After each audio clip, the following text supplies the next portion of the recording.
আসসালামু আলাইকুম। বিডি নিউজে আপনাদেরকে স্বাগতম। সংবাদের শুরুতেই শিরোনাম, পরে বিস্তারিত। মধ্যপ্রাচ্যকে নরক বানাতে ট্রাম্পের ভয়ঙ্কর পরিকল্পনা ফাঁস। এদিকে সিরিয়ার তাকফিরি সন্ত্রাসবাদকে উস্কে দিচ্ছে আমেরিকা ও ইসরায়েল। সন্ত্রাসবাদ মোকাবিলায় ইরান তাদের সমর্থনের সবকিছু করবে। এদিকে নেতানিয়াহু গ্যালেন্টের গ্রেপ্তারি পরোয়ানা জারির পর হুমকি আসছে। সর্বশেষ জানিয়ে দিব, আলেপ্পো শহরে দখলকৃত এলাকার প্রশাসন পরিচালনা নিয়ে সন্ত্রাসীদের মধ্যে তুমুল সংঘর্ষ। শুনছিলেন সংবাদ শিরোনাম, এখন বিস্তারিত। তার আগে অনুরোধ থাকবে, ভিডিওতে একটি লাইক দিন এবং কমেন্টস করে জানিয়ে দিন কোন জেলা থেকে বা কোথা থেকে আমাদের সঙ্গে যুক্ত রয়েছেন। মধ্যপ্রাচ্যকে নরক বানাতে ট্রাম্পের ভয়ঙ্কর পরিকল্পনা। নতুন মার্কিন প্রেসিডেন্ট ডোনাল্ড ট্রাম্পের অভিষেককে কেন্দ্র করে নতুন মোড় নিতে যাচ্ছে গাজা যুদ্ধ। এরই মধ্যে গাজায় বন্দী থাকা ইসরায়েল ও মার্কিন নাগরিকদের মুক্তি নিয়ে ভয়ঙ্কর এক বার্তা দিলেন নবনির্বাচিত মার্কিন প্রেসিডেন্ট ডোনাল্ড ট্রাম্প। সোমবার আল জাজিরার এক প্রতিবেদনে সব তথ্য জানানো হয়েছে। প্রতিবেদনে বলা হয়েছে, আগামী বছরের 20 জানুয়ারি মার্কিন প্রেসিডেন্টের দায়িত্ব গ্রহণের আগে গাজার বাসিন্দাদের মুক্তি দেওয়া না হলে পুরো মধ্যপ্রাচ্যকে জাহান্নাম বানিয়ে দেওয়া হবে বলে ঘোষণা দিয়েছে ডোনাল্ড ট্রাম্প। 5 নভেম্বর মার্কিন প্রেসিডেন্ট নির্বাচনের পর যুদ্ধ বন্ধে অচল অবস্থার অবসান ঘটাতে এটাই ট্রাম্পের সবথেকে শক্তিশালী বক্তব্য। জানা যায়, দ্বিতীয় মেয়াদে দায়িত্ব গ্রহণের আগে যুদ্ধবিরতির জন্য চাপ দিচ্ছেন রিপাবলিকান এই নেতা। নিজস্ব সামাজিক যোগাযোগ মাধ্যম ট্রুথ ন্যাশনাল দেওয়া এক পোস্টে ট্রাম্প লিখেছেন, পুরো বিশ্বের ইচ্ছার বিরুদ্ধে মধ্যপ্রাচ্য অমানবিক ও সংসকভাবে আটকে রাখা বন্দীদের নিয়ে সবাই কথা বলছে, কিন্তু শুধু আলোচনাই হচ্ছে, কোনো কাজ হচ্ছে না। দয়া করে সত্যকে উপস্থাপন করতে দিন। যদি এসব বন্দী 2025 সালের 20 জানুয়ারির আগে মুক্তি না হয়, তাহলে পুরো মধ্যপ্রাচ্যকে জাহান্নামে পরিণত করে এর মূল্য পরিশোধ করতে হবে। এমনকি তাদেরও মূল্য পরিশোধ করতে হবে যারা মানবতার বিরুদ্ধে এই নৃশংসতা করেছে। ট্রুথ ন্যাশনালের পোস্টে ট্রাম্প লিখেছেন, এই ঘটনার জন্য দায়ী শক্তিগুলো আমেরিকার পক্ষ থেকে কতটা শক্তিশালী আঘাত পাবে যা আমেরিকার দীর্ঘ ইতিহাসের কেউ পায়নি। এখনই সমস্ত বন্দীকে মুক্তি দেওয়া হোক। যদিও ট্রাম্প হুমকির বিষয়ে বিস্তারিত কিছুই জানাননি, এমনকি দায়ী পক্ষ নিয়েও স্পষ্ট কোনো বার্তা দেননি নির্বাচিত মার্কিন প্রেসিডেন্ট। যদিও বন্দীদের আটকের জন্য হামাসকেই দায়ী করে অভিযুক্ত করে আসছে পশ্চিমা শক্তিগুলো।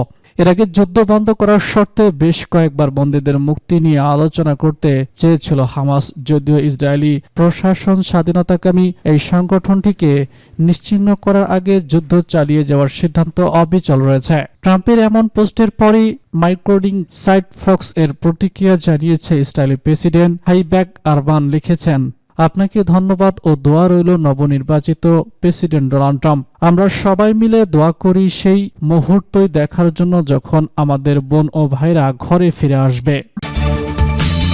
সিরিয়ায় তাকফিরি সন্ত্রাসবাদকে উস্কে দিচ্ছে আমেরিকা ও ইসরায়েল। ইসলামী প্রজাতন্ত্র ইরানের পররাষ্ট্রমন্ত্রী আব্বাস কারাকচি অভিযোগ করেছেন, সিরিয়ার সম্প্রতি সন্ত্রাসী গোষ্ঠী যে তাণ্ডব চালানো শুরু করেছে তাতে উস্কানি দিচ্ছে আমেরিকা ও ইহুদিবাদী ইসরায়েল। তিনি বলেছেন, আরব এই দেশটিকে উগ্রবাদী সন্ত্রাসীদের জঘন্য তৎপরতা ও তাণ্ডব বন্ধের জন্য এখনই আন্তর্জাতিক সম্প্রদায়কে কার্যকর ও জরুরি ভিত্তিতে অবস্থান নিতে হবে।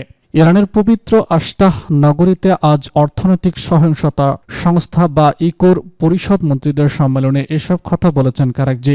ইরানের শীর্ষ কূটনীতিক বলেছেন, পুরো বিশ্ব থেকে ইহুদিবাদী ইসরায়েল 100 বছরের বেশি সময় ধরে ফিলিস্তিনের অবরুদ্ধ উপত্যকায় এবং লেবাননে কি ধরনের পৈশাচিক বর্বরতা চালাচ্ছে।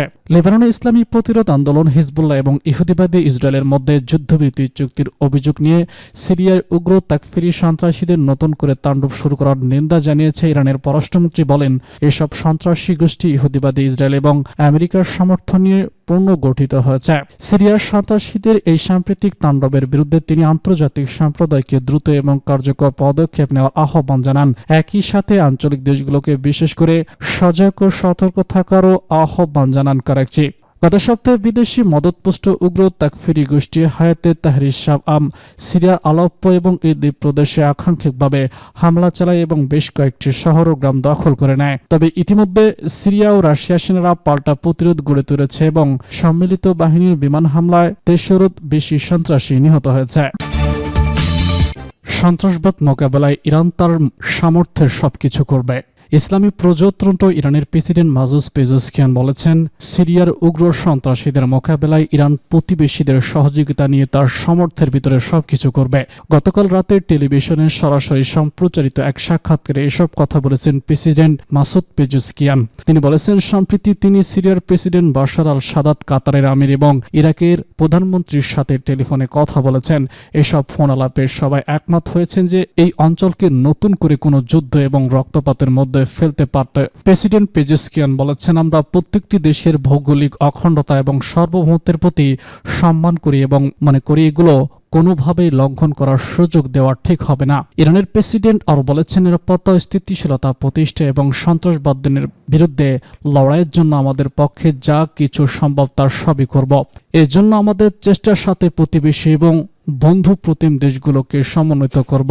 সিরিয়ায় যখন উগ্র তাকফিরি সন্ত্রাসী গোষ্ঠী নতুন করে তাণ্ডব চালাচ্ছে এবং দেশটির উত্তর পশ্চিম অঞ্চলের বেশ কিছু এলাকা দখল করেছে, তখন প্রেসিডেন্ট পেজেশকিয়ান এসব কথা বলেন। নেতানিয়াহু এবং গ্যালেন্টের গ্রেপ্তারি পরোয়ানা জারির পর হুমকি আসছে। আন্তর্জাতিক অপরাধ আদালত বা আইসিসি বলেছে, ইহুদিবাদী ইসরায়েল যুদ্ধবাজ প্রধানমন্ত্রী বেনিয়ামিন নেতানিয়াহু এবং সাবেক যুদ্ধমন্ত্রী ইয়োভ গ্যালেন্টের বিরুদ্ধে গ্রেপ্তারি পরোয়ানা জারির পর আদালত হুমকি এবং ভয়ভীতির মুখোমুখি হয়েছে। হেগে আইসিসিভুক্ত সদস্যদের উদ্দেশ্যে সংস্থার প্রেসিডেন্ট তোফাক্কো আকান বলেছেন, আদালত জবরদস্তিমূলক ব্যবস্থা, হুমকি, চাপ এবং নাশকতার ঘটনার সম্মুখীন হয়েছে। তিনি বলেছেন, আমরা ইতিহাসের একটি টার্নিং পয়েন্টে রয়েছে। আন্তর্জাতিক আইন এবং আন্তর্জাতিক বিচার এখন হুমকির মুখে, মানবতার ভবিষ্যৎও তাই। তবে আন্তর্জাতিক অপরাধ আদালত স্বাধীন এবং নিরপেক্ষভাবে তার আইনগত কর্মকাণ্ড পরিচালনা করে যাবে। এক্ষেত্রে কাউকে হস্তক্ষেপের সুযোগ দেওয়া হবে না। গত 21শে নভেম্বর আইসিসি ইহুদিবাদী ইসরায়েলের প্রধানমন্ত্রী বেনিয়ামিন নেতানিয়াহু এবং সাবেক যুদ্ধমন্ত্রী ইয়োভ গ্যালেন্টের বিরুদ্ধে গ্রেপ্তারি পরোয়ানা জারি করে। সে সময় আদালত বলেছিল, ইসরায়েল ফিলিস্তিনের গাজা উপত্যকাকে অবরোধ করে সেখানে হামলা চালিয়েছে এবং সেখানকার বেসামরিক লোকজনের জীবনকে বিপর্যস্ত করে তুলেছে। নেতানিয়াহু এবং গ্যালেন্টের বিরুদ্ধে গ্রেপ্তারি পরোয়ানা জারি করার পর ইসরায়েলের বন্ধু অন্ধ সমর্থন আমেরিকা ও পরোয়ানা প্রত্যাখ্যান করেছে।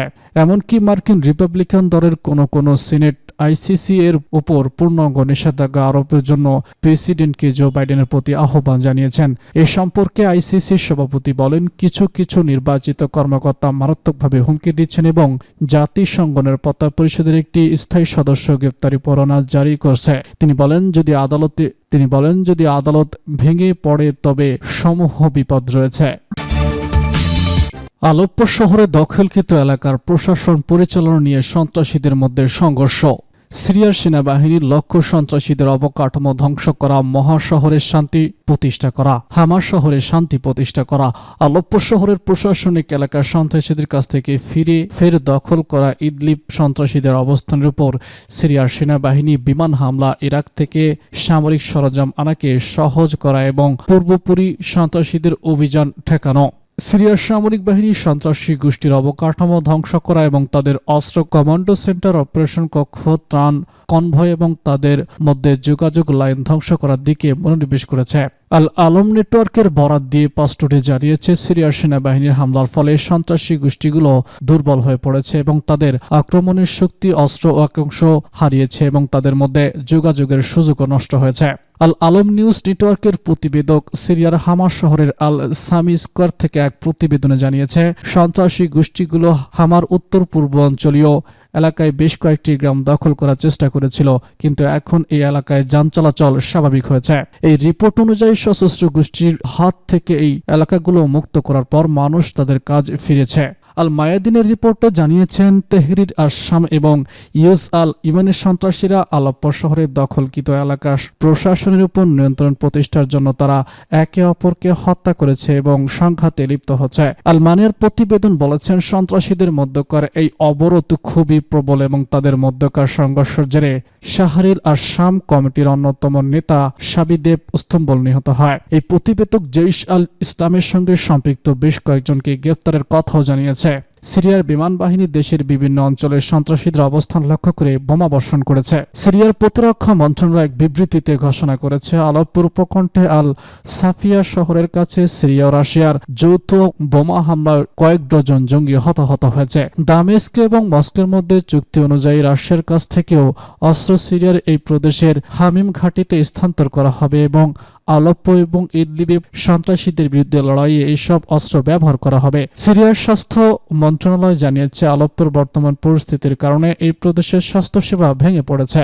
ইরাকের প্রতিরক্ষা মন্ত্রণালয় ঘোষণা করেছে যে দেশটির সেনাবাহিনীর সাহায্য যানগুলো দক্ষিণের আল কাইম অঞ্চল থেকে জর্ডানের সীমান্ত পর্যন্ত সীমান্ত সুরক্ষার জন্য মোতায়েন করা হয়েছে। একটি ইরাকি নিরাপত্তা সূত্র জানিয়েছে, ইরাকি সেনাবাহিনীর সামরিক সরঞ্জাম সিরিয়া ও জর্ডানের সীমান্ত এলাকায় পৌঁছে গেছে। আলেপ্পোতে অবস্থিত সন্ত্রাসীরা এই শহর থেকে বের হওয়ার পথ বন্ধ করে দিয়েছে। ওই প্রতিবেদনে বলা হয়েছে, এই এলাকার সন্ত্রাসীরা আল সামিয়া এলাকায় বেসামরিক লোকদের কাছে মানবিক ত্রাণ সাহায্য প্রবেশে বাধা দিচ্ছে। সিরিয়ার স্বাস্থ্য মন্ত্রণালয় আজও ঘোষণা করেছে যে আলেপ্পো শহরের চিকিৎসা ব্যবস্থাকে সন্ত্রাসীরা টার্গেট করেছে। আল জাজিরা টিভি চ্যানেল সন্ত্রাসীদের বরাত দিয়ে দাবি করেছে যে তারা আলেপ্পোর উত্তর উপকণ্ঠে অগ্রসর হয়েছে। এই প্রতিবেদন অনুসারে সন্ত্রাসীরা আরও দাবি করেছে যে তারা আলেপ্পোর উত্তর উপকণ্ঠে অবস্থিত ডিম হাউস, আল ওয়ালিশ, কাফির এবং আল সাবরা গ্রামগুলো নিয়ন্ত্রণ নিয়েছে।